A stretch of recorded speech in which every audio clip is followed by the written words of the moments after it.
Hey everyone, welcome to Gamers MediaWire. Today we're going to upgrade this computer with a new CPU. Stay tuned to see how.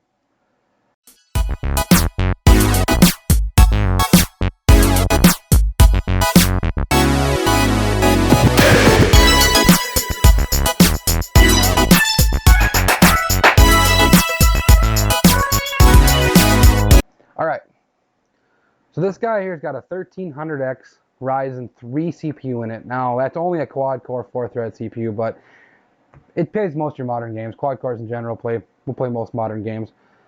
I have benchmarks on this as it sits. I'll compare the two of them when I'm done. We're going to upgrade this to a 1700X Ryzen 7.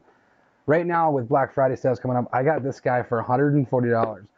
I want to say my cousin paid about $120 for this 1300X last year, about August.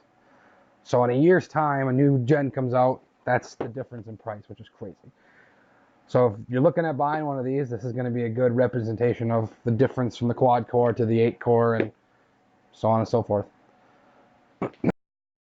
First things first, we need to get the old processor out of there, and this does have a liquid cooler on it. The reason being is we plan on upgrading to something like this down the road. He just doesn't have the money to do it, and it's worked out really well because I'm going to use this processor on another build. So we just trickled that down to somebody else that needed it, and he's getting an upgrade. And now the liquid cooler will come in handy, being that this does not come with a cooler stock. Get that side panel off. As you can see here, he's got liquid cooler, good cooler mash system with a 240 rad. Works good. Keeps this thing, I want to say it was sitting, even overclock was sitting at like 30 degrees Celsius. Very, very good cooling. And he's got a 1050 Ti. He wants to upgrade that too, but that's down the road. So yeah, we'll get you in here close and you can see what we're going to do here. Alright, so what we got to do here is we're going to have to take off the cooler.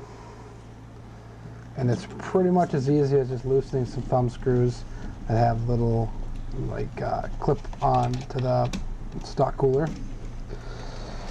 And after we get those loosened up, they should just push down and off the clip. The one nice thing about AMD is they do a good job with their coolers, at least they used to. The new stock cooler actually has you remove those clips and have you screw to the backplate, which is kind of counterproductive, you'd think, but whatever. So I got that off now. It's pretty simple. It's thermal compound there. We're going to find some wipe that off. I got something to wipe it off. Just clean off the clean off this old cooler first. Get that nice and clean. I like to clean the CPU in the computer. I'll do that in a second here. Gotta get this squeaky clean. The cleaner you get it, the better the thermal compound can, fill in those any kind of cracks or scratches it has. Well, the less the better, but the more smooth the contact, the better that the spread will be and thermal conductivity can do. Alright, get the CPU all nice and clean. It's a lot easier to do it in there than outside the motherboard and have a chance to bend those pins. Now we're going to open up the 1700X, which is an 8-core, 16-thread CPU. Stock frequency is like 3.6, but as you'll see at the end of this video, I did manage to get a 3.9 overclock on it. Probably could do more, but I didn't want to push it too hard. It's not mine. But it did give me about 100 points extra in Cinebench, so that was good. I didn't run a Firestrike score with the overclock, but either way. Let's get that out of the package, and then I can use the package for the 1300X, because that's going to go to somebody else. Just lift the little handle up and pull out straight. Sometimes, if the computer hasn't been running for a while, when you lift the cooler up, especially with older ones, the compound was a lot more sticky. You actually have the tendency to pull the whole CPU out of the socket. Every time I've done it, I've never ruined any CPU. I've done it, especially in the old FX processors, I did it quite a bit. But you do have there could be some risk of breaking a pin off pretty easily. Let's drop this new 1700X right down in here. Simple. Line her up, drop the handle, and she's installed. Simple as that.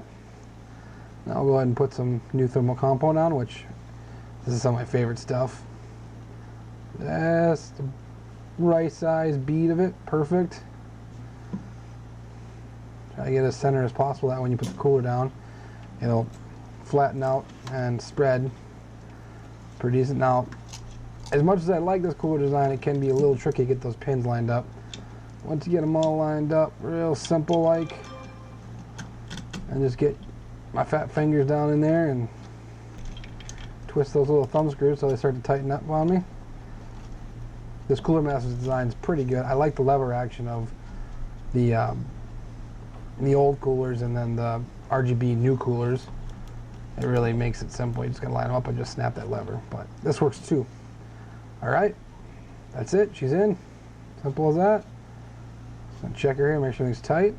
Feeling good. Oh, this one needs a little more tightening. Get this one a little bit more too. You want to have it as tight as you can get, but not to where you feel like you're going to break something. A lot of your coolers will have springs on it, so there's a bottom. You just keep going until it bottoms out, but this one, you just go until you feel like it's tight. All right, side panel back on and call it good.